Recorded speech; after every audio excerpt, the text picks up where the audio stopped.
Hello, everybody, and Hey. welcome to the White Hatter Unanswered Questions. I love this show. Sometimes in our live broadcast schools, we get Sometimes. so many questions Sometimes. from students, we don't get enough time to respond. All the time. So in this video, we're going to respond to unanswered top-rated questions from students in, January, February, March? No, April.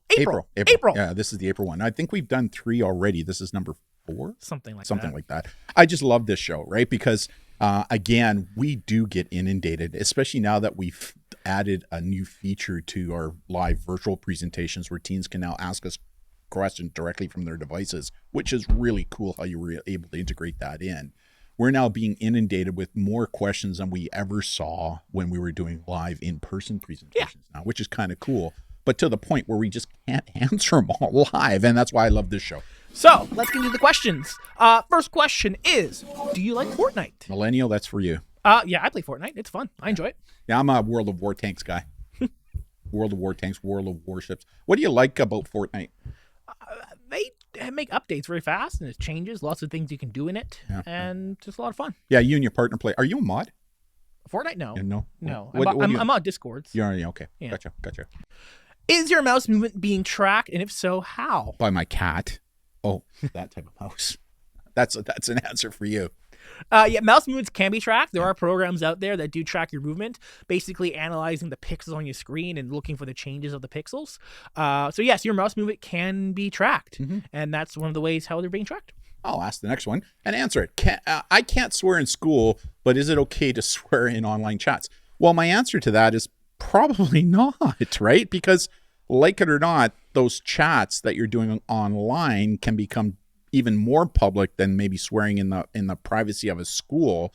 And once that gets out there, it can affect your branding or your digital reputation, right? In regards to is it legal or not? I mean, yeah, you can say things, of course. Yeah, we have the freedom of speech under the Canadian Charter of Rights and Freedoms, yeah, right? and the Americans, which are technically more free than the Canadian one. Really? Yeah. People in Canada get mixed up all the time. We think that we have the same rights as Americans, no, we don't. Well, on the freedom of speech and expression, we do. To a degree. Americans are a lot more free than Canadians. I don't know. It's minuscule, but minuscule. Yeah, small. But there are limitations on Canadian free speech compared to American free speech. There is. I think not. Yeah, there is. I think not. Yeah, there is. Prove it. It's literally in our charter. There can be limitations to our freedoms. Yeah, well, that's the same thing in the United States. The United States, the Supreme Court of the United States has put limitations on their freedom of speech in the U.S. as well. It's not baked into their constitution. What is it? The same limitations clause as we do have here in Canada. Anyways. Okay. Sidetrack. All right. So, can you swear? I mean, you can in online chats, but if it's in an online chat, if you're a student and you're in an online chat with someone else, and that breaks the school rules, that person screenshots your message, you can still get in trouble by your school rules. We recommend don't do it. Yeah. We don't. What are cookies used for on websites? Run it? Well, just used for tracking. They're meant to indicate that you have a login. You can't eat them? You can't eat them, no. Oh, all right. They're a piece of digital code. That just made me hungry. Yeah, I know, right? They're used to keep track of your session. So, for example, if you're logged into something, you don't have to re-log into something. If you have entered information in a sign-up form, you don't have to re-enter it. You can go back and information is still there. It keeps track of where you've been and what you do. Yeah. Next one, I'll ask a question and you can answer it. Hey, how can we tell if the website is safe? I need a good 20 minutes to go through how that works. The general gist is, number 1, your web address. Make sure it's a proper web address. Number 2, don't click on a link that makes you log into something. You don't know where it will take you. Could be a copy and paste. If you're concerned, go to the actual website, or www.whateverit.com. Log in that way. A lot of browsers now, too, are coming out with AI. If you're searching, will immediately come up and let you know that the site may be dangerous. Right? That's obviously a clear indication, yes. Yeah. But again, it's not always perfect. How long does it take the White Hatters to catch bad hackers? Is this hard? Yeah, it can be. It depends upon who the person is who's doing what they shouldn't be doing online. Sometimes it can take minutes, hours, days, weeks, right? It just depends upon the case that we're working on. Next one. What social media apps should students avoid? Oh, I'll take a shot at that one. One of the things that we've always said is it's not the app. It's how people use the app that make it good or bad. So I think the way to answer that question is to focus more on what you're doing on the app than if the app itself is dangerous. Having said that, there's no doubt that there are some apps that can become a little bit more problematic. Things like the live streaming apps like Omegle, Bijo, the Monkey, Emerald Chat, where things are being said and done in what a lot of young people think are an anonymous way, not so anonymous. And a lot of hyper-sexualized things are taking place on some of those sites, including online grooming. So those are some of the things. But again, I want to emphasize the fact that we as a company are big believers. It's not the app, it's how people use the app that make it good or bad. Yeah, I would say if it's a social network app and it doesn't allow you to block people, probably not a decent app, because you get less control over your information and in regards to who you connect with. What is your opinion on Meta VR? Yeah, it's interesting. You know, the whole Meta VR, virtual reality, augmented reality, it's becoming a new field of study. There's not a lot of stuff out there. There's some concerns being voiced about the lack of protections that are in place in today's AR world and about the context that you have. But on the other side of the coin, there are people who are experiencing mental wellness or physical challenges who VR is a real way to cope, a coping mechanism. Yep. So, I mean, it's interesting. We're going to see more recent, you know, those VR sets, how close they are to your eyes. What kind of potential damage could we be doing to the eyes with screens that's so close to the eyes? These are all the unknowns that we won't know about for the next couple of years, but I do think they're things that need to be flagged. Yep. Thoughts? I agree. Yeah. I mean, that's just some thoughts. I still think that I still think augmented reality is going to outpace VR. Makes sense. It's cheaper and more easily accessible. What's the difference between the two, Brandon? Between augmented reality and virtual reality? Augmented is just heads-up displays in your environment. Right. VR is a completely virtual environment. Yeah, I kind of use this analogy. You watch fighter jet shows where they're in simulators. That's VR. But when they're actually in their jets in a dogfight and they're wearing the visors, that's augmented reality. Yep. Right? That's the difference between the two. So I do think that augmented reality, and I think that's where Meta and Apple are moving to with some of the, I can't wait for the new Apple augmented glasses to come out to see what's going on. We'll see around those. For sure. Should I give my parents my information to my social media accounts or keep it private no matter what? Well, that's entirely up to your parents. I mean, as legal guardians, caregivers, they can request the information and they can choose not to let you on social media if you choose not to follow their rules. Yeah, one of the things I always say is that, having an open and honest relationship between the two parties, be it, parents to the kids or kids to the parents, is important. So sharing passwords is important. The other thing from a safety standpoint is if, God forbid, somebody goes missing or something bad happens, well, having parents be able to give law enforcement to be able to access your accounts may be what keep you safe, right, to recover you. So there's another good reason why to share them. But, one of the things I say to parents is, the only time that you should be going into your kids' accounts is in those is in exigent circumstances, right? Yep. So anyway, that's our thought. And most social media will have indicators to let you know if someone's logged into your account. Yep. So, why don't app companies give users small cuts of the money they make from their data?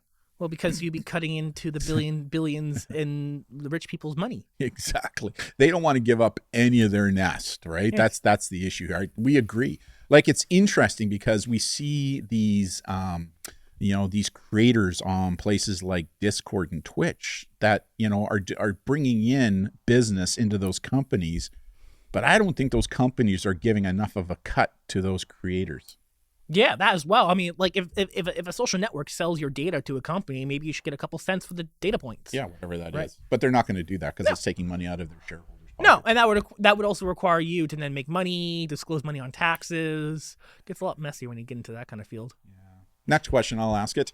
How can we stop people from talking bad about us? Well, the honest answer, you can't. Nope. That's it. It was like that pre-internet, pre-social media, and it's true today with social media. It's just that social media has a habit of amplifying what was said pre-internet, pre-social media. If you're talking bad, it usually was in person or maybe within a group, right? A small group. The challenge with social media is that when you talk, dirt about somebody online, you have a much wider audience. It definitely amplifies the message, and therein lies one of the challenges. Yep. But you can't stop it. Yeah. When did people start hacking other people's phones? Well, since the beginning of phones. Yeah. I mean, Kevin Mitnick. I mean, he was one of the first individuals who got arrested because he was hacking the old payphones. I don't know if you remember what those are, but some of them aren't, right? Where the phone booths, right? Where you go, boop, boop, boop, boop, put in your money, right? Boop, boop, boop, boop. Well, he actually developed a device that you could put it right up to the phone and it made the same sound as a quarter going in. And so it hacked the actual old style phones so he can make phone calls for free, right? So, I agree with Brandon. When did they start hacking phones? As soon as phones were created, right? Have you lived anywhere besides Canada? Lived in just Canada? Yeah, just you've traveled all over North America. Yeah, living in Canada, I lived in Halifax, Nova Scotia, and then we moved here to Victoria, British Columbia, because my parents were in the military. But you've lived here in Victoria, right? Yeah, but we've traveled all across. We've traveled a lot across North America. Do you still recommend using Snapchat? Yeah, there's nothing inherently wrong with Snapchat. Barack Obama can use Snapchat. If the White Hatter can use Snapchat, why can't we, right? But again, you have to be 13 to join all these sites. True. Ultimately, it's up to your parent to make a decision. But, I echo the fact it's not the app, it's how people use the app that make it good or bad. Yeah. Is it safe to use NordVPN? Yeah, Nord's a decent VPN company. They put a lot into marketing. So, just for those people watching who don't know what a VPN is, Brandon, what's a VPN? Virtual private network. It What does it basically sends your data traffic to their servers, Yeah. so it makes your IP hidden from other people on the internet. Yeah. Makes you a little more private. Yeah, we're big supporters. We actually use a product called PIA, Private Internet Access, but NordVPN is a premium VPN. It's pretty good as well, right? What kind of information is too much info for on the internet? Things like your complete date of birth, your social insurance number, your driver's license number, stuff like that is stuff that you don't want to be putting on there. I think for students under the grades 10, minimizing the amount of private information you're putting on there is important. However, once you get into grades 11 and 12, it's a shift in mindset, right? Where you're going to be posting more personal information about yourself to make yourself more desirable by colleges, universities, employers. Yep. Have you ever been threatened for the work you do? Yeah, I mean, so. Yeah, we have been. I mean, we've had a couple of students attempt to dox us, and they got in trouble for it. So, but nothing major per se. Yeah. Why did you do the Geofence thing? Yeah, the reason we do the Geofence thing is to show you that although what you're doing online you may think is private, sometimes it may not be, and that's one of the biggest concerns that we have with teens as well as adults, is that they believe that just because their privacy settings are set, that what they're posting online is going to be private, and that's not necessarily so. And that's one of the things that the Geofence does, is it kind of shows you that there is technology out there that allows insight. Yeah. If you are on a gaming platform that has voice chat, can that be recorded? Yeah, simple. All it takes is someone on the other end going, record, and then you're recorded. Yeah, and also, Brandon, am I correct in that some of these gaming platforms, they're also recording what is being said or typed into their servers and therefore accessible by law enforcement? Yes. Spoken word, iffy. I know Sony has announced that if a player makes a request because the player was doing something against the law, they can go back and pull something, but there is a limitation to that. But we are seeing that happening on the server end as well. Mm-hmm. How does the person know that someone is selling their social media? Well, I mean, Google your name, right? But make sure you do it properly. One of the things that a lot of people, and these are things we talk about in some of our programs, they're called booleans. But when you're going to search your name in the internet, a lot of people just put your first and last name. That's it. But when you do that, the Google thinks very clinically, right? If you say, put Darren Lore in there, you're going to get returns on anything that has the name just Darren in it or just the name Lore in it. You could get hundreds of thousands of millions of responses. So one of the things that we suggest is if you want to see what the internet knows about you, search your name, but put it in quotation marks. Yep. They're called booleans.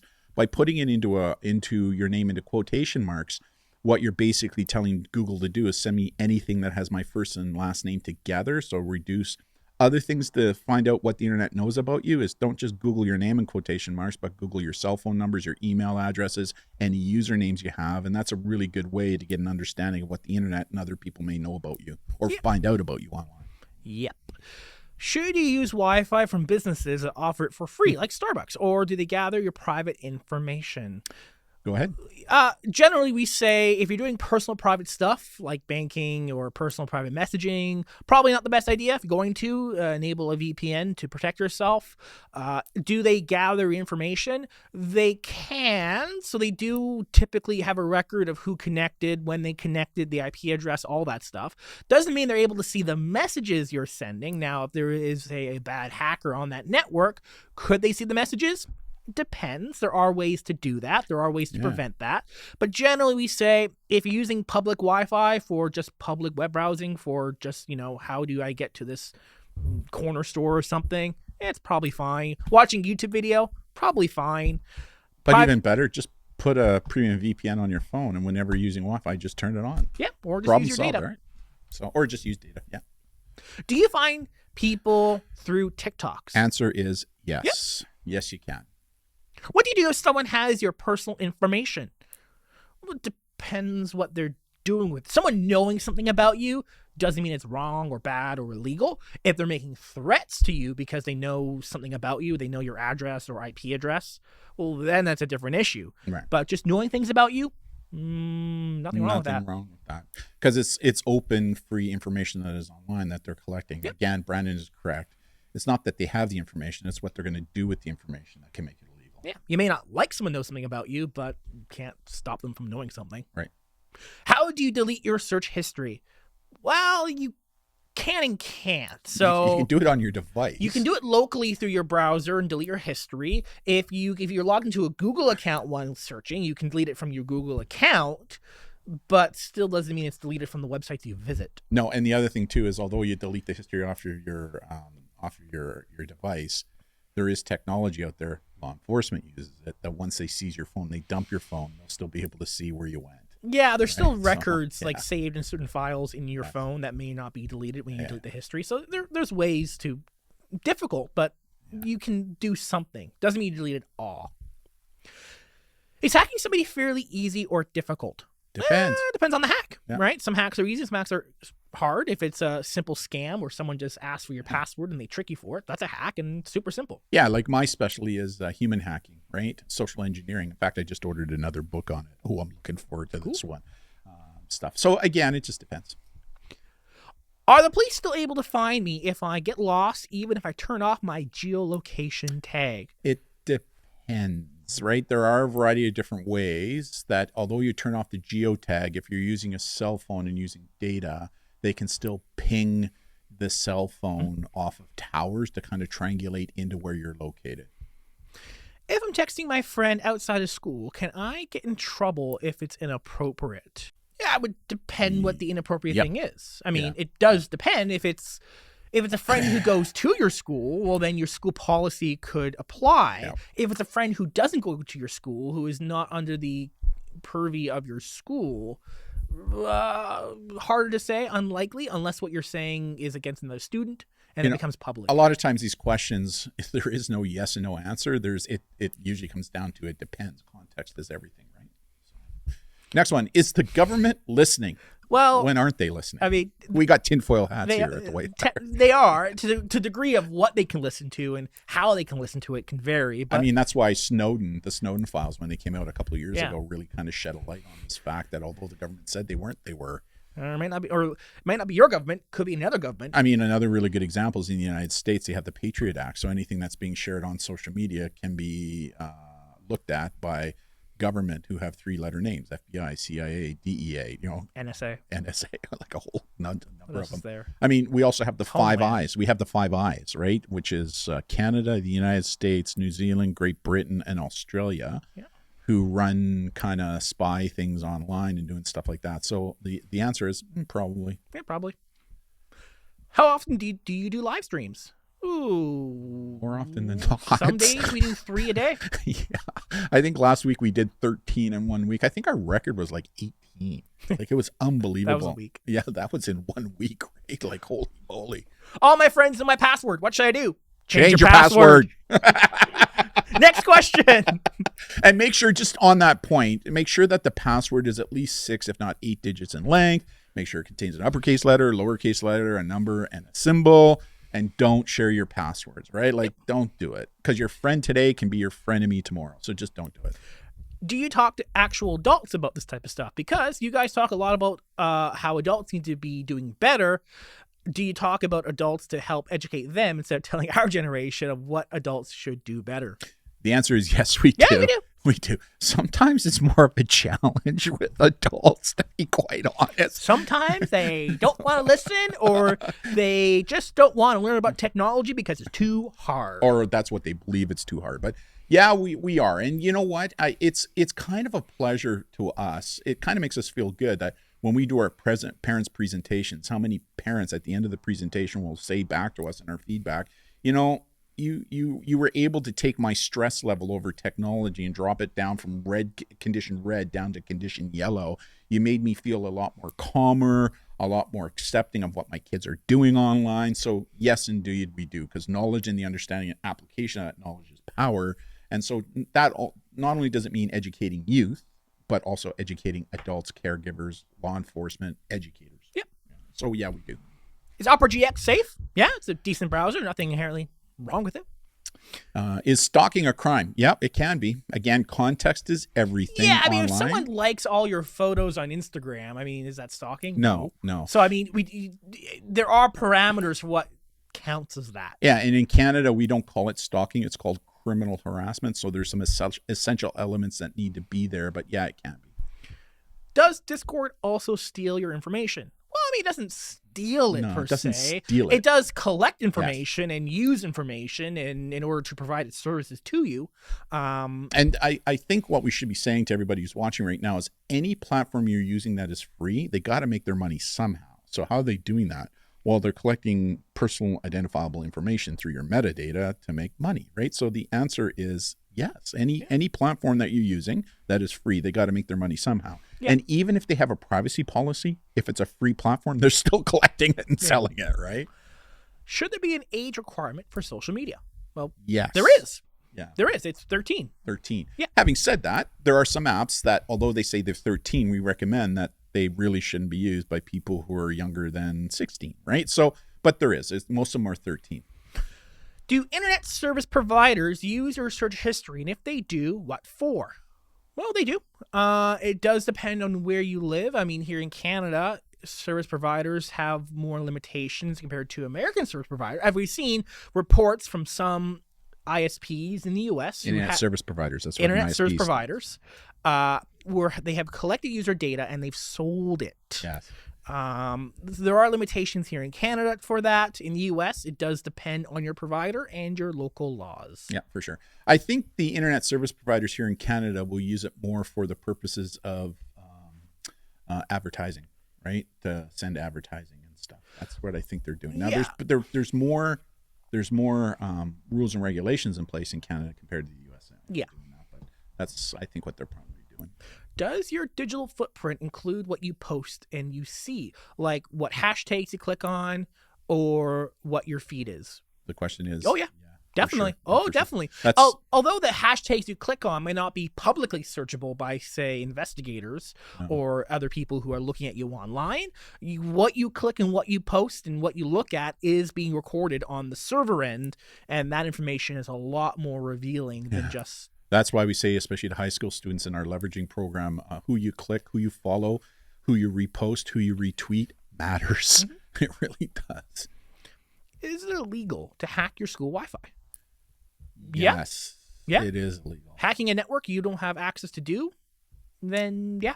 Yeah. Interfering with computer communications under the criminal code is the section. Can universities or recruiters see my deleted images? If so, that even legal? So the answer to that question is, again, it depends. Probably not, but here's the challenge. Just remember that when you're messaging anybody else, even if you're using an encrypted private app, there's nothing to like sending a picture in for my eyes only, right? There's nothing to stop the other person from screen capturing that and then reposting it. And once it's reposted, it goes public, right? So that's, again, why we say to people that just understand that as soon as you hit that send button, that what you post can become public, permanent, searchable, exploitable, copyable, shareable, and for sale. Never forget that rule. But most likely not. But if what you've posted or sent gets reposted publicly by your friend who's really a frenemy, then the answer is yes. Mm-hmm. Does university acceptance rates drop because the recruiters check social media backgrounds for candidates and more of the information turns out to be negative for universities to then accept them? Yeah, I'll answer that one. It depends. More so in the United States than here in Canada. To be very honest, most smaller college universities in Canada and the US won't do the background checks, right, online. The bigger ones will. Not to the same degree in Canada, but the Canadian Medical Journal did a huge research where they found that many universities, the bigger ones in Canada, are doing it. But what they're doing a lot of times they're not using it to, they're using it as a way to identify people who they actually want coming to their universities and colleges. But yeah, it can be used that way. Generally, when that does happen, it's usually for programs that have limited seating. Yeah, or for scholarships or grant money, right? Yeah, think of like a law school, like a medical school, where only a certain number of people can join, and there's more people trying to get in. Yeah. So for like general bachelor's degrees and such, nah, probably not. If I put nudes in my photo gallery on my phone, can my phone leak them?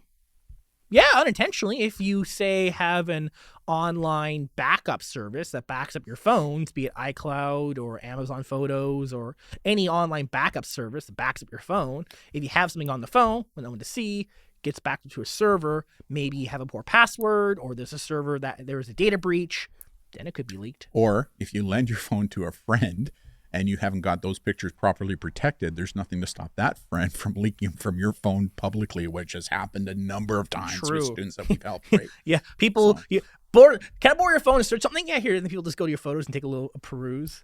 Yeah, exactly. Mm-hmm.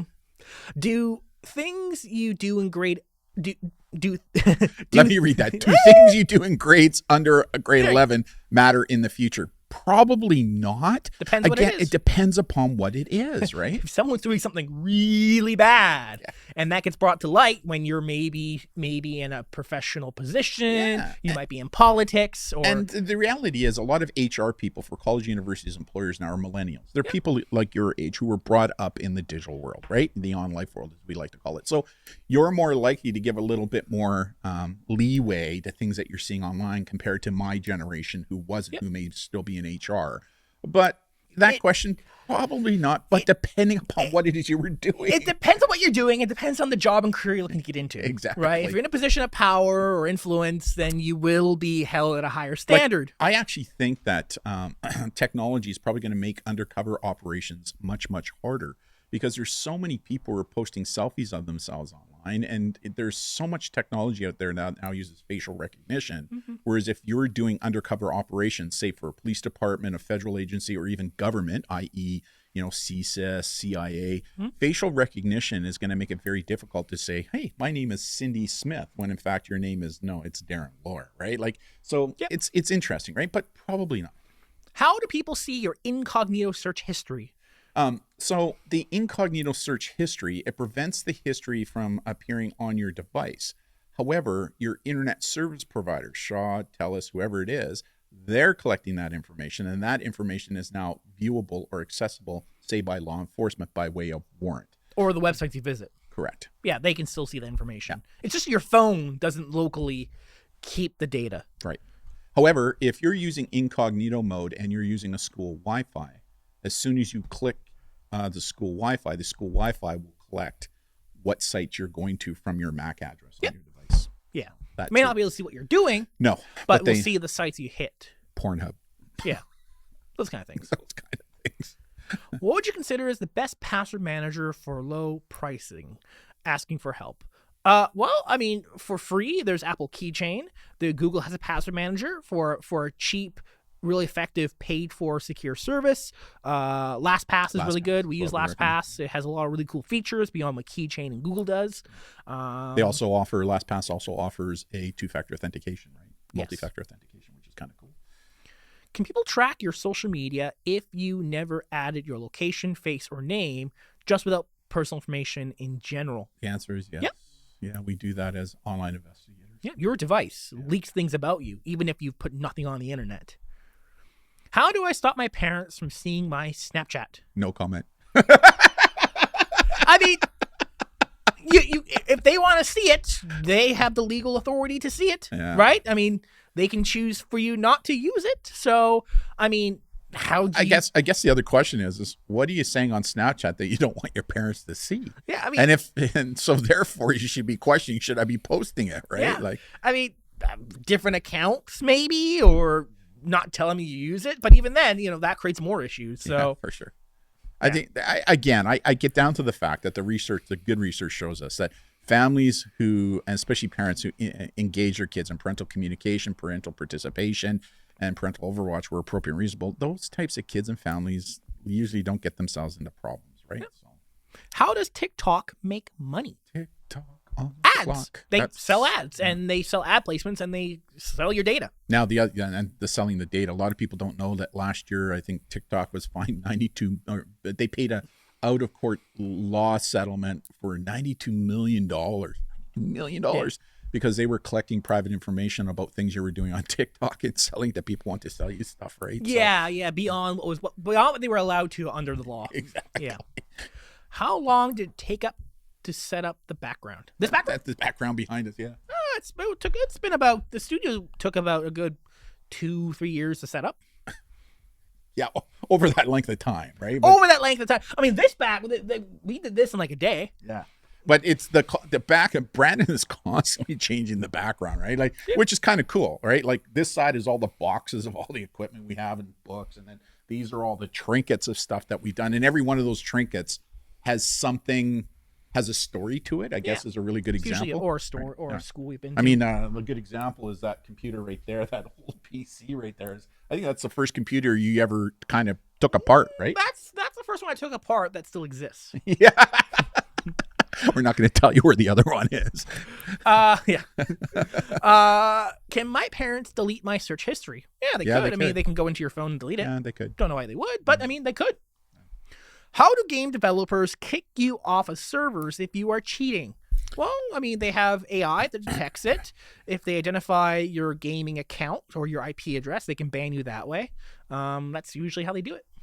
I'll read the next one. Can Chrome extensions gather information from you? The answer is yes. If Google owns it, they're collecting it and they're selling it. Extensions are actually one of the, I guess, most vulnerable part of your system for safety, security, and privacy. If you're just adding random browser extensions that have permission to see all your browser stuff, that's a problem. So although your computers out of the box are really good and safe and secure, browser add-ons are some of the weakest parts. Especially if it's owned by Google. Or a malicious entity. Exactly. Yes. I'll ask the next one. Do you recommend any coding classes? Sure do. Yeah. One of the best ones in Canada is Coding Canada. Is that what it's called? Coding Canada. If you want, anybody who's watching me, if you want to send me a direct message on email or on Instagram, I can send you a list of coding programs that we Canada Learns Coding. That's what it's called, Canada Learns Coding.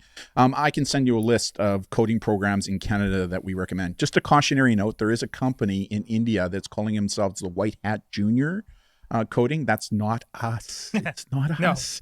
And it's very questionable about things that they're collecting online. So that's not us. But if you send us a message, I'd be more than happy to send you links to a number of very reputable coding classes here in Canada that you can take online. Yep. My phone is my property and the school can't take my phone. Wrong. If the school has a policy in place and you're breaching that policy, then the teacher and the principal have the right to seize that phone on their property. It's like anything else you bring to school property, right? It can be seized. And not only do principals have the right to seize it, but if they believe reasonably it was being used to target another student for whatever reason, they have the right to look in it and search it without warrant, which is way different than police. Because in order for police to get the phone and look in it, we need a warrant. Principal doesn't under the School Act here in British Columbia and most school acts across the province. But no, you can argue that this is my property, you don't have the right to take it. That is completely wrong. Schools and principals have the right to seize property if that property is being used in a way it shouldn't be used on school property. Yep. Which is the next question. Can teachers look through your phone without your consent? I just answered that. Not so much the teacher, but the principal. Like I always recommend that, it's a little gray on here, but I do recommend to all schools when we teach teachers that if you seize a phone and you believe the phone has got information on there or content that is inappropriate, that you immediately hand it over to the principal or vice principal and let them look at it. But there's some criteria that need to be put in place. But basically, if you're using the phone in an inappropriate way to target another student or the school in an illegal way, then that principal has the right, or vice principal, or technically even a teacher, to search that phone without your consent. Yep. Generally, I mean, that's the rules here in Canada, most provinces, as far as I can recall, and in your local states in the U.S. It does depend by your state, but most states generally, teachers, principals can seize things. Now, can they force you to give up the password? No, but yeah, no, there is no legal obligation for you to provide the teacher. And I'm just answering honestly, and I know that some teachers and principals and parents might not like to hear this answer, but we speak the truth, right, based upon what the law says. Yep. There is no legal requirement for you to provide the teacher or the principal with your password. The only people that can order that is a court. Yeah, that's police ask you for, Correct. Say, your phone password, and that's a warrant, right? They'd have to get a warrant to do that, but they can't ask you verbally to do it, and they can't do it. They would need a warrant. Yeah. So the last one, I mean, they could intimidate you to try and do it. Intimidate? Well, ask you kindly. We've seen the videos. Yes, we have. Last question. Can a VPN protect from that geofence? Nope. No. A geofence connects. Well, a geofence is generally geotag public social media information, and if your geotag is on, your post goes to your geotag. So no, it doesn't prevent that. Would it prevent it from showing at that specific location? Nope. So it would not. That's news to me. So if I just learned something. So if I turn my VPN on, let's say I do a geofence around the White Hatter, and I turn my VPN on, and I'm posting something from here into Twitter or Instagram, it will still show that I'm here, even though my VPN shows me. Is your location settings on? But I have my VPN on that shows that I'm in Seattle. Doesn't matter. Your geotag your geolocation supersedes that. There you go. Okay. Now, if your geolocation's off, so you'll see people will say, this post was from, like, Twitter's a good example, right? Yeah. Posts from Victoria, right? Yeah. Well, if your geotag is off, well, then you change your VPN to Seattle, it will say from Seattle, right? So that's one of the ways to bypass it. Yeah, but if you are posting with your geolocation on and your social media posting has that in it, well, then it won't matter if your VPN's on or not. There you go. Some great questions. Like, I'm still blown away. Even like you do grade 4, 5, 6, 7 programs, right? Like, just the questions that come from all students, both at elementary, middle school, and high school, just blow me away. And really what it does is it tells us that, what we're sharing with students is stuff that they really want to know about, and they want clarifications. And that's why I love the new way that you've added in their ability for them when we're doing virtuals to ask us questions live. And now also to do this show once a month. Yep. Kind of cool. All righty. And that's the Q&A show. And we'll see you all next week for more questions. Not next week. Next month. Month. Right. It's next month. Hello. Already. Hello. Yeah, all right. All right. We'll see you next month, everybody. Bye. Bye-bye.